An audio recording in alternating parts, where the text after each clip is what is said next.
So I just want to make a little tutorial for you guys today on how to animate a little splash page in Edge. So I used Edge Animate to make the home page for the site. As you can see, as you're hovering around over all these different components, they get played. Pretty fun. Once you come in and you click on something, it also takes you to the appropriate page. So this is actually pretty easy to do in Edge Animate, and I'm going to show you guys the best way to do it. So if we open up Edge, you'll see in here that I already have a bunch of my components sort of put together. I've got all of my little animations. Each of the little things I want to be played when people hover over them are already put into what's called a symbol. And once it's in a symbol, I've gone in and clicked the little plus button here next to playback and set all these to stop so that they're automatically stopped when you load the page. You don't want everything just playing. Once you have that done, you'll want to come up here and click on the little rectangle tool and draw a rectangle around the area that you want to sort of be your play area. So you can actually, make this as big or as small as you want it to be. I wanted this to also be a link, so I made it pretty big. Your rectangle is probably going to have a color in it when you start, so just come over to the little color option and click on it, and then bring this third bar all the way down to transparent.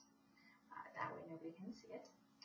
Once you have the rectangle in place, you can right-click on it and go to Open Actions. So Actions is where you get to set all of those sort of triggers that play your animation. The first one that I did was the mouse over effect. So when somebody mouses over my little icons, I want them to be played.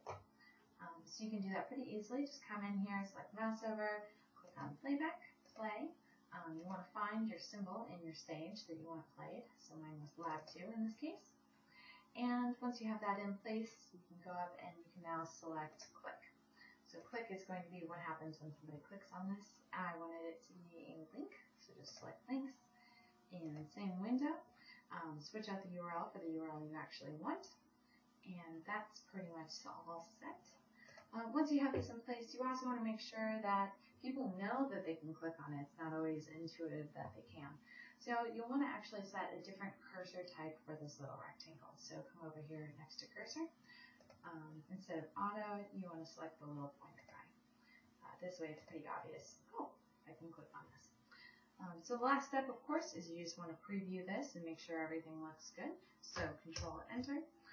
That's going to bring open the screen. And now you can go through and start playing all these little guys, make sure they look good. All right, that's how it can be done.